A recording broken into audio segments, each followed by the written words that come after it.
I think P.S.A. is probably super high on a lot of people's just whole records, period. And I heard a Just Blaze interview of saying Jay was doing press and running from one studio to the other and listening in one ear, writing P.S.A. while the album was already turned in. What was that session like? What happened was, we had Ditto Records, and back then, LA's here, so you'll know, people don't remember how far ahead you had to have the shit in. So if you remember, his February issue comes out in January, which means that you had to give him the shit in December. That's how far ahead you had to be with media. Yeah. And what we used to do is we would bring people in the bass line, like maybe 30 at a time, and just play their music. What that really came from was, we were in there and somebody asked a question about the song that Jay blatantly had said in the song. And he was like, did you not listen to the song? You know what I mean? Now you got like, that's why we fuck with everything. It's just like people know. So it's like one person that was just like, yo, what does this mean? And Jay was like, did you not listen to the song? He's like, go play acapella. And then he listened, right? So it was this writer who had said a thing about the thing that he did with the Roots. When he had the Che Guevara shirt, and he had a small rock chain, and this woman, whoever the writer was, she was just like, it's killing me, this misogynistic man with the Che Guevara shirt on, and every time his diamond encrusted chain hits the face, she's going in on Jay. So that's really the whole record is a response to her. Damn. Listen to the I'm Che Guevara with the nigga on, I'm complex, yeah. Okay. Yeah. Very The interesting. whole record is a response, but what makes it ill is the record didn't exist. Like a lot of things, I think he gets off on like these last minute making me sweat and work shit. I swear to God it does. But as we're doing this press in the A-room, Just comes up with that beat, and when you see on Fade to Black, he's recording, he never recorded in the beat. The copycat Just Blaze, right? We're not gonna get into that right now. I want to but real quick, because I do remember being in the baseline back in the day, and I remember the first maybe 3 times that Kanye came to baseline. And like I said on the joint with the part that me and Rory did, I remember when he came in, his fashion was just like, the way he dressed from New York It was weird. Like he had his motorcycle jacket, Durango boots. We used to make fun of it. Right, but even back then, you could kind of see a little bit of competitiveness between him and Just. See, I never looked at it like that. I was the person that had to put together the albums. Like me, that was our job. Like, when people be like, I set the vibe of this other thing, hip hop set the vibe. Period. Because I remember hip hop going around and being like, yo, like we need these, like, and he was saying these buck wild sounding beats. That's what he was saying. Kanye didn't even know he was making the blueprint. Right. He had sent the CD to hip hop, who as a manager is doing what he's supposed to do and play those beats for his artists. And Jay just went crazy. Like, we did the blueprint in a weekend. Right. Nobody knew what was happening. Just is in the beat, you know what I'm saying? He gets the assignment. He does what he needs to do. Right when that happens, Hot gets on the phone and calls Big. Big got Mama Loves Me playing in the background.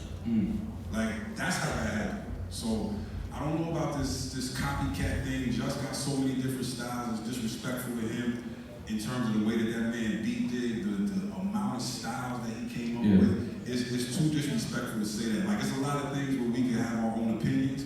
That's the only one thing in that whole thing where I'm like, did you know me? And go to another side where it's just like, it ain't even about all about beats. It's just like, fuck that, that's my man. Right.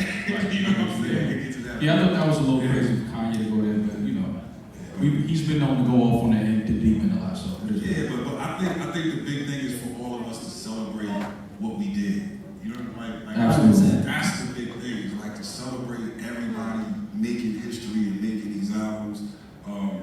But that's the thing I take away from it. You know what I mean?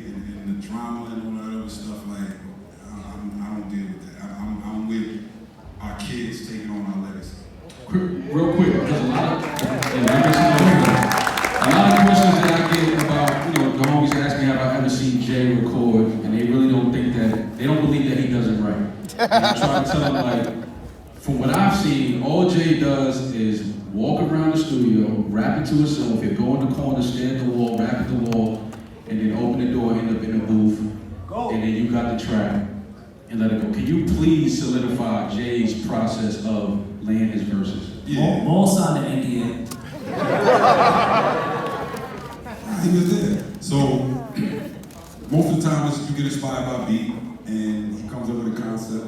But what people do in terms of writing it down, he just does in terms of memorization. So he'll come up with the first couple lines. He may skip some lines and have another, the ending line and then kind of fill it in. It also helps way better because he's not reading off a piece of paper. Or nowadays reading off his phone. Right. Most You rappers, put real emotion into it. yeah, like most rappers when they rapping nowadays, the mic's here, they got the front thing, and they looking and they reading. You know what I mean? And so you can put way more flow when you memorize it. But that's what he do. He just memorized, and yes, he goes into a Rain Man and just starts walking back and forth, and will eventually be like, "What you think about this?" And then it's never. I never want nobody to mistake it and say somebody helped him write a rhyme. No one helps him write a rhyme. What we do is we say things that we like or we don't like, but we have a very normal conversation, and he has this ability to take our normal conversation and make that a whole verse. Or he'll take something that I might say real quick and put like Pharrell sent a beat. I remember putting a CD in one time, started playing it, and I was like, God damn, you already know what this hitting for. And he just starts the verse. You already know what it's hitting for. My God, whatever. Like little, like that. He just knows how to pull that out of, you know what I mean? Right. Normal conversation. So it shouldn't be such a surprise to people. What surprises me is when there's gaps. Like we could be working on something and 2 weeks could go by. And look at this man's life. You know what I'm saying? Like it'll be, we'll start a verse and not like we actively doing it now, right? We just put out a bunch of music from what we was doing in the summertime, right? Harder Than Fall, the Drake shit, Kanye shit, like all those verses we was doing. But when I say gaps, I'm only got concerned with my shit and with music. He gotta go do sports, management, go to court, and we'll come back in 2 weeks and pick right back up from where, okay, so I was saying such and such and such. How do you remember this shit? Right. That's why he's a genius. Man, what is going on in your home? Genius is speaking at the moment. Thank you. We appreciate it. Thank you. Thank you, It man. was great. And yeah, let's actually quickly talk about that because I don't want to hold you too much. But that movie process, I know you had a lot to do with, and I know you worked on it for a long time. What was that like with the soundtrack, scoring it, kind of being the audio engineer behind that entire The thing? most fun was people finally finding out who James was, and like there wasn't some dude on my Instagram just tripping over toilet paper. Because I text you, and for people that don't know, there was this weird Instagram moment where James was going on IG with Goo and had Hope in the background with Lenny S. Everyone from Rockefeller period saying that he lost his backpack with toilet paper in it. And I said, Guru, is this a weird rollout? Like, you could tell me, I'm not gonna say shit. He was like, no, I don't know what's going on. Y'all should have never gave us social media. Like. No, I tell you really what it is. That's why it's so normal. Okay, so everything's in New Mexico to film A Harder Than Fall. COVID hits. No toilet paper in New Mexico. No. This is what I'm saying. COVID hits. So James is now sitting in New Mexico on a movie set, all these cameras, everything, and we can't work. And then the worst thing happens, Idris himself gets COVID. So it was like, oh, fuck. So James is just sitting on a movie set, bored as fuck. And he's just like, good, we just gonna do some War of the Worlds type shit. And I'm just gonna like start calling all these actors, but it's just like James knows everybody. So at one point, Rory was like, yo, what type of Illuminati shit is James in? Like, I said, know everybody. I thought the new Eyes Wide Shut party would cover our faces with toilet paper. I was like, do I need to get on? Do I need to go to Sherman? But we was just making a joke. It was like a joke, and it was like a huge thing of like run around all these actors, you're searching for this thing with toilet paper, something dumb. It was just the dumbest thing. So he was just like, okay, cool. We're never gonna get Jay to come on Instagram. So we're gonna get on Instagram. He was just talking in the background. So that was the whole thing. But then people didn't follow it all the way. So the end of it is it ends with like Samuel L. Jackson and somebody else doing like this huge speech about what you know, it really meant. It was really about us like digging into yourself and figuring out like who you are. But it was just a game. It was some fun shit we was doing because we was in COVID. That's it. We all did some weird shit in quarantine. So, Like my father was told, like, how much ass was y'all making? I didn't understand that at all. Nah, James is a really dope dude, and I hope people understand that we are watching our new Tarantino. Like, Absolutely. If you haven't seen all that, please watch that movie. It's a great movie. Great soundtrack. Great dude, man. and I don't want to keep you more because we are recording tomorrow to do a full episode. I gotta get my off though. I need 5 minutes. Oh, go ahead. I don't wanna keep Hey, you. whoa! We can stay out.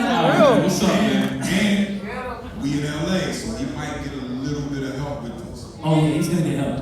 So I don't like going against my brothers like socially, like on Twitter and on Instagram, but one day he made this dumbass statement The stupidest. and said that Snowfall is better than The Wire. Follow did. him. He did. For he knows not what he does. Listen, man, I understand. I tried to correct him and he doubled down on it. Listen, I love The Wire. The Wire is an amazing, iconic, legendary show. But Snowfall is a better show. Ain't no way. Ain't no fucking way. I love The Wire, man, but frankly saying, I get it. Snowfall talk about a very specific topic that affected both of us, yeah, a lot of our lives. absolutely. It's beautiful how it's displayed. We see the government, we see all of that. Right. The Wire is the most complete thought idea show ever about the hood, About a city, period. Ever. Everything is connected. Hold on. Let me ask you something. Who's the star of Snowfall? Who's the main character? Frankly saying. Who's the main character of The Wire? Exactly. Baltimore.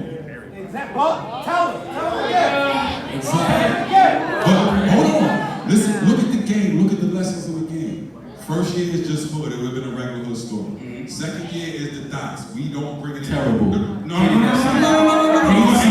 We're going to end this. Fucking hate season 2. We're going to end this right now because it's all set up. Season 2 for sure. Season 2 is ain't no Poppy Fields together. It got to come from somewhere. That's a fact. Right? And we also get into Damn, it's like understanding Jason. Prop Joe Block is season 2. We get set up for a whole bunch of other things. But we start learning everybody's personality. And things start coming back to season 2. So when we get into season 3 and we start getting into politics, we understand like exactly what they talk about. Yep. Season 4 is about our children. It's about why nobody's born a killer. Right? You gotta grow to that point, right? And if you remember when the dude was trying to do the little experiment, he tried to get high school kids, he's like, yo, it's too far. Yeah. Too far, right? We gotta mess with the young kids. That's the whole lesson of that. Now, season 5 is media. This, you gotta remember, this is 2003, right? Media, where we was going, newspaper, we losing, the music business, all of that, we was learning. But the biggest lessons is that everybody that's seen the way that they are in The Wire gotta learn. Everybody from Stringer on down. You think Stringer's the smartest person, he's definitely not. Right. He breaks the rules, he breaks all the code, and he gets reminded over and over again, Stringer, this is not your class. It's that other thing. And I want my fucking corners. It's the great Fuck you, Guru, man.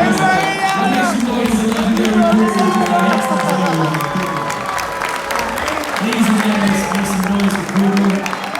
I didn't get to ask him what was the weirdest thing Maul did in the studio when he was a kid.